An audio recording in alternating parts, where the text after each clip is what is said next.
ඔයාලව සාදරයෙන් පිළිගන්නවා study hall YouTube channel එකට. ඔන්න අදත් අපි ඔයාලට අපේ වීඩියෝ සීරීස් එකේ අලුත්ම වීඩියෝ එකක් අරන් එනවා. හරි. අපේ වීඩියෝ සීරීස් එකේ අපි කලින් variables සම්බන්ධව කතා කරලා තිනවා. ඔයගොල්ලෝ බලන්න නැත්නම් ගිහිල්ලා බලන්න පුළුවන්. ඉතින් අපි අද කතා කරන්න හදන්නේ Python වලට ඕන කරන variables වලට පස්සේ තියෙන numbers සම්බන්ධයෙන්. එතකොට numbers කියන දේ programming languages වල නැතුවම බැරි තරම්. උදාහරණයකට අපිට වතුර නැතුව ජීවත් වෙන්න බෑ වගේ අපිට අනිවාර්යෙන් numbers ගැන කතා කරන්නේ නැතුව programming language එකක් ගැන හිතන්න බෑ.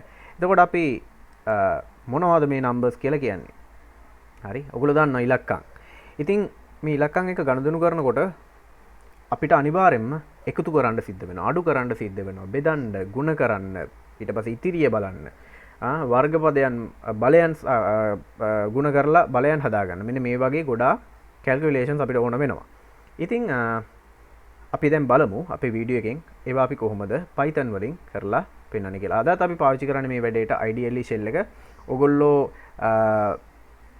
මම ඉස්සරහට වීඩියෝ එක අරන් එන්නම් Python install කරන විදිය, ඊට අමතරව PyCharm අපි Colabs එක පාවිච්චි කරන විදිය, ඊට අමතරව Jupyter notebook එක අපි කොහොමද පාවිච්චි කරන්නේ කියන එක මම ඒව වෙනම වීඩියෝස් වලින් අරගෙන එන්නම්.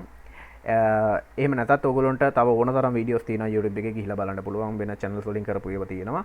ඒවා බලලා අපිත් එක්ක එකතු වෙන්න මේ වැඩේ කියන්නේ අපි Python ගැන කතා කරන එක නෙමෙයි මෙතනදී කරන්නේ.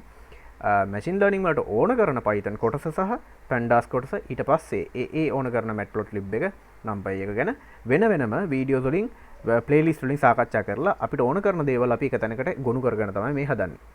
හරි. දැන් කතා කරා ඇති අපි වැඩේට එමු. අපි මුලින්ම බලමු Python වල කොහොමද ඉලක්කම් දෙකක් එකතු කරන්නේ. හරි. මට දෙනවා 12යි මට දෙනවා අපි හිතමු 12ට එකතු කරන්න කියලා 30ක්. ඉතින් කල්පනා කරලා උත්තරේ කියන්න බලන්න. ඔයගොල්ලෝ දන්නවා දැන් මේකේ උත්තරේ 42යි. බලන්න. එහෙනම් Python වල ගණන් දෙකක් එකතු කරන්න අපිට පාවිච්චි කරන්න පුළුවන් එකතු කිරීමේ ලකුණ. එහෙනම් අඩු කරන්න සංඛ්‍යාවක් අඩු කරන්න කියලා කියනවා. හරි. 5න් 2ක් අඩු කරන්න කියලා එනවා. උත්තරේ කීයද? 3යි. එහෙනම් 3යි කියලා උත්තරේ අපිට ලැබෙනවා. අපි බලමුකෝ ඕකේ කන පිට අඩු කරලා 3න් 2ක් අඩු කරන්න. sorry 3න් 5ක් අඩු කරන්න. 3න් 5ක් අඩු කරන්න කියලා එනවා. උත්තරේ කීයද? ඍණ 2යි කියලා එන්න ඕනේ. බලන්න උත්තරේ ඍණ 2යි කියලා අපිට ලැබෙනවා. එහෙනම් අඩු කරන්න එකතු කරන්න අපිට එකතු කිරීමේ ලකුණත් අඩු කිරීමේ ලකුණත් Python වලදී පාවිච්චි කරන්න පුළුවන් ඔපරේටර් එකක් විදියට. ඊට අමතරව අපිට සංඛ්‍යා දෙකක් ගුණ කරන්න කියලා දෙනවා. අපි හිතමුකෝ 4 ගුණ කරන්න ඕනේ 5න්. අපි ගුණ කිරීමට පාවිච්චි කරන්නේ තරු ලකුණ. මතක තියාගන්න අපි තරු ලකුණ ස්ටාර් මාක් එක තමයි ගුණ කිරීමේ ලකුණ විදියට පාවිච්චි කරන්නේ. එහෙනම් උත්තරේ විදියට 20යි කියලා අපිට ලැබෙනවා. 20යි කියලා අපිට උත්තරේ ලැබෙනවා. 4 වරක් 5 20යි. අපි නිකන් ආයි බලමු 5 වරක් 2. එහෙනම් 5 2කින් ගුණ කරන්න. 10යි කියලා උත්තරේ අපිට ලැබෙනවා. මට ඕනේ යම්කිසි සංඛ්‍යාවක බලයක් අරගන්න. දෙකේ දෙවෙනි බලය. මට බලය අරගන්න, බලයක් ලියා ගන්න අපි පාවිච්චි කරන්නේ තරු ලකුණුම දෙකක්. දෙකේ දෙවෙනි බලය. මේ තියෙන්නේ පාදය, මේ තියෙන්නේ දර්ශකය. අවශ්‍ය බලය. එහෙනම් මේකේ උත්තරේ එන්න ඕනේ කීයද කියලා ඔයාලා දන්නවා? ඔව් sorry. දැකලා මම මේකේ අදාළ ඉලක්කමට වෙන එකක් ගැහුවේ. ඒ නිසා අපි ආයෙ එක ගහමු. දෙකේ තරු දෙයක් ගහලා දෙවෙනි බලය 4යි කියලා ලැබෙන්න ඕනේ. උත්තරේ 4යි කියලා ආවා. එහෙනම් දෙකේ තුන්වෙනි බලය ගන්න ඕන නම් තරු ලකුණු දෙයක් ගහලා තුන්වෙනි බලය දාන්න. 8යි කියලා යනවා. එහෙනම් පහේ ඔයාලට පහේ දෙවෙනි බලය 5 වරක් 5 25යි කියලා ලැබෙන්න ඕනේ. හරි. එතකොට සංඛ්‍යා දෙකක් බෙදුවම ඉතිරිය ලැබෙන ඉතිරිය කොහොමද අපි හොයාගන්නේ? ඉතිරියක් ගන්න කොහොමද? ඔයගොල්ලෝ මට කියන්න 3 2ට බෙදුනම ඉතිරිය කීයද? 3 2ට බෙදුවම ඉතිරි වෙන්න ඕනේ 1යි. එහෙනම් අපි ඉතුරුව බලන්නේ percentage mark එක පාවිච්චි කරලා. 3 2ට බෙදුවම ඉතුරු වෙන්නේ 1යි. එහෙනම් 5 2ට බෙදුවොත් 5 2ට බෙදුවොත් ඉතුරු වෙන්නේ 1යි. එහෙනම් ඉතිරිය බලන්න අපි පාවිච්චි කරන්නේ මොකද්ද? percentage mark එක. ඒකට කියනවා අපි remainder එක. remainder එක මේකට කියනවා power, මේකට කියන්නේ remainder. හොඳයි.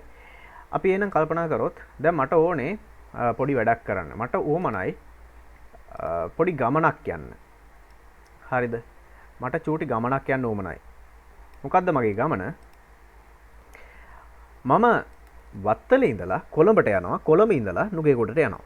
එතකොට මට වත්තලේ ඉඳලා නුගේගොඩට යන්න කොච්චර දුරක් මට ගමන් කරන්න වෙයිද? මෙන්න මේක තමයි හොයන්න යන්නේ. අපි නිකන් මේකේ සාධාරණ උපකල්පන මේ තියෙන ඇත්ත ඉලක්කම් නෙමෙයි. මම මේ නිකන් හිතලා ගහන්නේ.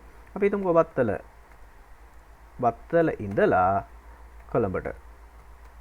මේ තියෙන වේරියබල් එකක්. මේ වේරියබල් එකක් කොහොමද වැඩ කරන්නේ කියන එක අපි කලින් වීඩියෝ එකේ කතා කරලා තියෙනවා. ගිහිල්ලා බලන්න පුළුවන්. අපි සමාන කිරීමේ ලකුණු ගැහුවට මේකේ දෙයක් සමාන වෙන්නේ නැහැ. මේකේ assign විල්ලක් වෙන්නේ. මම හිතනවා වත්තලින් ඉඳලා කොළඹට තියෙන දුර කිලෝමීටර් 50යි කියලා. එහෙනම් කොළඹ ඉඳලා කොළඹ ඉඳලා නුගේගොඩට. හරි. නුගේගොඩට තියෙන දුරත් අපි ගමුකෝ කිලෝමීටර් 50යි කියලා. හොඳයි. එහෙනම් මට දැන් ඕනේ total distance එක. total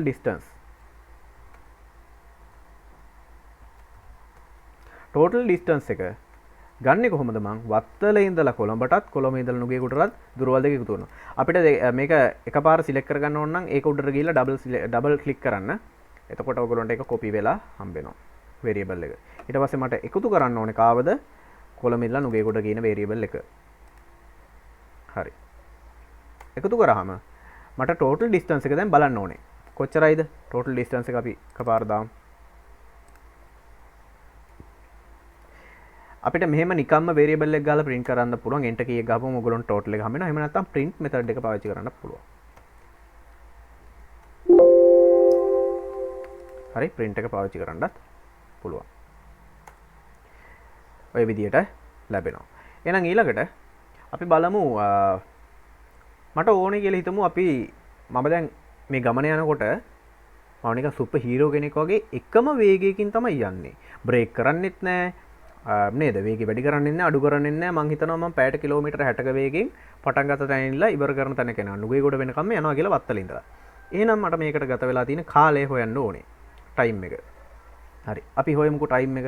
එහෙනම් ටයිම් එක හොයන්න මට ඕනේ කරනවා ස්පීඩ් එක. මගේ වේගය කොච්චරද? ස්පීඩ්. මං හිතනවා ස්පීඩ් එක පැයට කිලෝමීටර් 60යි කියලා. පැයට කිලෝමීටර් 60යි කියලා දාමුකෝ අපි 60යි කියලා ගමු.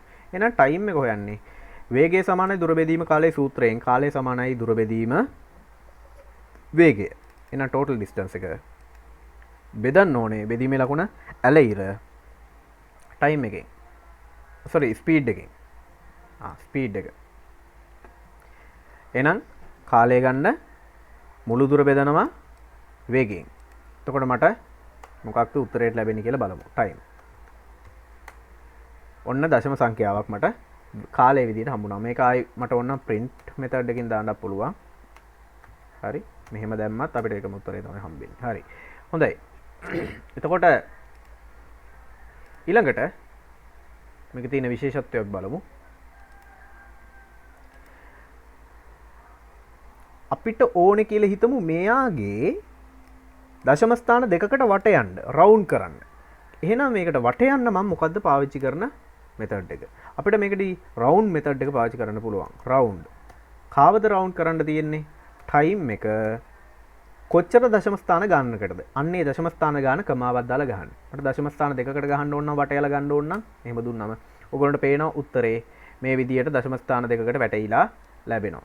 එහෙනම් ඊළඟට අපි හිතමුකෝ මට ඕනේ රවුන්ඩ් කරන දශම ස්ථාන එකකට. කාවද ටයිම් එක දශම ස්ථාන එකකට. මේ මොකද්ද මේ වෙන්නේ? මෙතන තුන්වෙනියට තියෙන දශම ස්ථානයේ 6 හින්දා 5ට වැඩිය වැඩි ඉලක්කමක් හින්දා ඉස්සරහට එකක් එකතු වෙනවා. මේ බලන්න. මෙතනදී දෙවෙනියට තියෙන ඉලක්කම 5ට වැඩිනේ. ඒ හින්දා ඉස්සරහට තවත් එකක් එකතු වෙනවා. හතයි. එහෙම තමයි වැටීමක් සිද්ධ වෙන්නේ. ඊට පස්සේ අපි බලමු බොඩ්බස් ක්‍රමය Python වල වැඩ කරයිද කියලා. බලන්න ඕගොල්ලෝ මේකේ උත්තරේ දන්නවද කියලා. හරි. 10ට දෙකක් එකතු කරලා 3ක් වැඩි කරන්නයි කියලා ඔන්න ඔය විදිහට දෙනවා. කීයද උත්තරේ? ඔයගොල්ලෝ හිතින් හදලා කියන්න. උත්තරේ 16ක් වෙන්න ඕනේ. බලමු හරිද කියලා. උත්තරේ 16යි. ඇයි ඒ? බොඩ්මස් ක්‍රමයට නම් මුලින්ම ගුණ කිරීම සිද්ධ කරලා ඊට පස්සේ තමයි එකතු කිරීමක් කරන්න ඕනේ. එතකොට දෙවරක් 3 6යි 6යි 10යි 16යි. එහෙනම් මෙහෙම දුන්නොත් වරහනක් දාලා 10ට එකතු කරන්න දෙකක්. ඊට පස්සේ වැඩි කරන්න 3ක්. දැන් බලමු උත්තරේ 36යි. ඇයි ඒ? මුලින්ම සිද්ධ වුණේ වරහන් සුළු වෙන එක. ඊට පස්සේ තමයි 3 ගුණ වෙන්නේ 12යි 12 වරක් 3 36යි. ඔන්න ඔය විදියට අපිට නේද? ඔය විදියට අපිට